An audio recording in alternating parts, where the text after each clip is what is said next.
ಮಯನ್ಮಾರ್ ಹಾಗೆಯೇ ಬ್ಯಾಂಕಾಕ್ನಲ್ಲಿ ಆತಂಕವನ್ನ ಸೃಷ್ಟಿ ಮಾಡಿದಂತಹ ಹಲವು ಅವಘಡಗಳಿಗೆ ಕಾರಣವಾದಂತಹ ಭೂಕಂಪ ಭಾರತದಲ್ಲೂ ಕೂಡ ಭಯ ಕಳವಳವನ್ನ ಮೂಡಿಸಿದೆ. ಹಾಗಾದ್ರೆ ಭಾರತದಲ್ಲಿ ಎಲ್ಲೆಲ್ಲಿ ಭೂಕಂಪದ ಅನುಭವ ಆಗಿದೆ ಈ ಮ್ಯಾಪ್ ನಲ್ಲಿ ಗಮನಿಸ್ತಾ ಇದ್ದೀರಿ.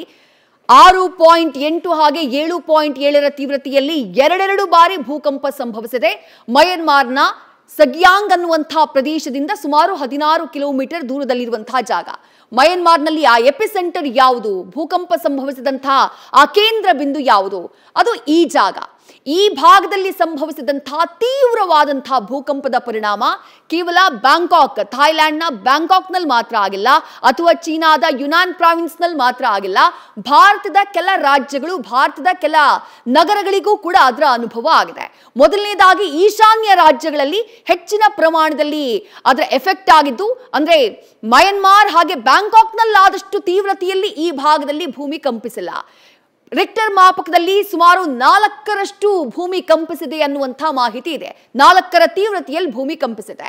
ಮಿಜೋರಾಂ, ತ್ರಿಪುರಾ, ಮಣಿಪುರ, ನಾಗಾಲ್ಯಾಂಡ್, ಅಸ್ಸಾಂ ಹಾಗೆ ಅರುಣಾಚಲ ಪ್ರದೇಶ ಈ ಭಾಗ, ಈ ರಾಜ್ಯಗಳೇನಿದ್ದಾವೆ ಈಶಾನ್ಯ ರಾಜ್ಯಗಳು, ಆ ರಾಜ್ಯಗಳಲ್ಲಿ ಭೂಕಂಪದ ಅನುಭವ ಆಗಿದೆ.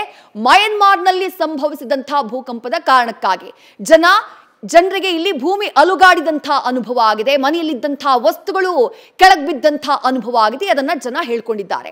ಕೇವಲ ಈಶಾನ್ಯ ರಾಜ್ಯಗಳು ಮಾತ್ರ ಅಲ್ಲ, ಸ್ವಲ್ಪ ಈ ಭಾಗಕ್ಕೆ ಬಂದ್ರೆ ಕೋಲ್ಕತ್ತಾದಲ್ಲೂ ಕೂಡ ಭೂಕಂಪ ಸಂಭವಿಸಿದಂತಹ ಅನುಭವ ಆಗಿದೆ. ರಾಂಚಿಯಲ್ಲೂ ಭೂಕಂಪನದ ಅನುಭವ ಆಗಿದೆ. ಹಾಗೆ ಬಿಹಾರದ ಪಾಟ್ನಾ, ಜಾರ್ಖಂಡ್ನ ರಾಂಚಿ, ಹಾಗೆಯೇ ಪಶ್ಚಿಮ ಬಂಗಾಳದ ಕೋಲ್ಕತ್ತಾ ಈ ಪ್ರದೇಶಗಳಲ್ಲಿ ಭೂಕಂಪದ ಅನುಭವ ಆಗಿದೆ. ಆ ಭಾಗದಲ್ಲಿರುವಂತಹ ಜನರಿಗೆ ಭೂಕಂಪನದ ಅನುಭವ. ಕೇಂದ್ರ ಬಿಂದು ಇರೋದು ಮಯನ್ಮಾರ್ನಲ್ಲಿ ಬ್ಯಾಕ್ ಟು ಬ್ಯಾಕ್ 2 ಬಾರಿ ಭೂಕಂಪನ ಸಂಭವಿಸಿದೆ. ಮೊದಲಿಗೆ 6.4ರ ತೀವ್ರತೆಯಲ್ಲಿ, ಆ ನಂತರ 7.7ರ ತೀವ್ರತೆಯಲ್ಲಿ ಭೂಕಂಪನ ಸಂಭವಿಸಿರೋದು. ಅದರ ಪರಿಣಾಮ ಭಾರತದಲ್ಲೂ ಕೂಡ ಆಗಿದೆ. ಆದರೆ ಮಯನ್ಮಾರ್ನಲ್ಲಿ ಸಂಭವಿಸಿದ ತೀವ್ರತೆ ಅಥವಾ ಅಲ್ಲಾದಂತಹ ಅವಘಡಗಳು ಈ ಭಾಗದಲ್ಲಿ ಆಗಿಲ್ಲ.